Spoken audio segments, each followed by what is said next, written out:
আমরা হলো চাঁদাবাজি রাজনীতি করতে চাই না। আর আমাদের যে ভবিষ্যৎ যে রাজনীতি, সেটা হলো আওয়ামী লীগকে নিয়ে আসার চেষ্টা করা হচ্ছে। এটা আমাদের কোনোভাবেই আওয়ামী লীগকে ফেরত আনার চেষ্টা আমরা সফল করতে দিব না। আমাদেরকে হলো আওয়ামী লীগের বিচারে কাঠগড়ায় তাদেরকে নিয়ে যেতে হবে এবং তাদেরকে বিচার প্রক্রিয়ার মধ্যে দিয়ে আইনের হাতে তাদেরকে তুলে দিতে হবে, 1 নম্বর। 2 নম্বর বিষয় হলো সংস্কার, যে গণভোটে হা যুক্ত হয়েছে, সংস্কার প্রক্রিয়াকে ভণ্ডুল করার প্রচেষ্টা চালানো হচ্ছে। যদি এটা সংসদে এটা বাস্তবায়ন না হয়, তাহলে আমাদের রাজপথে যেতে হবে। রাজপথে আমরা সংস্কার ইনশাল্লাহ জনগণকে নিয়ে বাংলার মাটিতে বাস্তবায়ন করে ছাড়বো।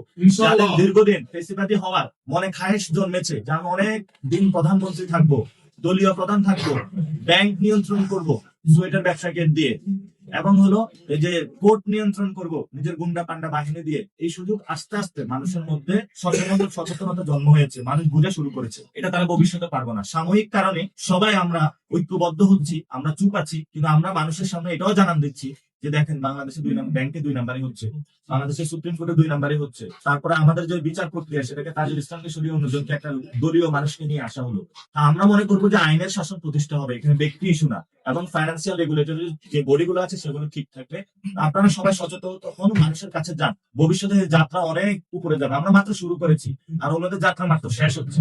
যেখানে তাদের যাত্রা শেষ হচ্ছে, সেখানে আমাদের যাত্রা শুরু হচ্ছে ইনশাল্লাহ। কেউ ভয় পাবেন না, মাঠে আছি।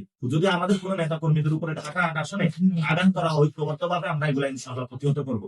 এবং আমরা বলেছিলাম, আমাদের শরীরে যদি কোনো লোম তোলার কেউ চেষ্টা করা হয়, আচর দেওয়ার চেষ্টা করা হয়, তাহলে যারা চেষ্টা করবে তাদের বাসায় আমরা ঈদ খুলে নিয়ে আসবো ইনশাআল্লাহ। এই জন্য ভয় পাইলে চলবে না, সবাই মাঠে ঐক্যবদ্ধ থাকবেন।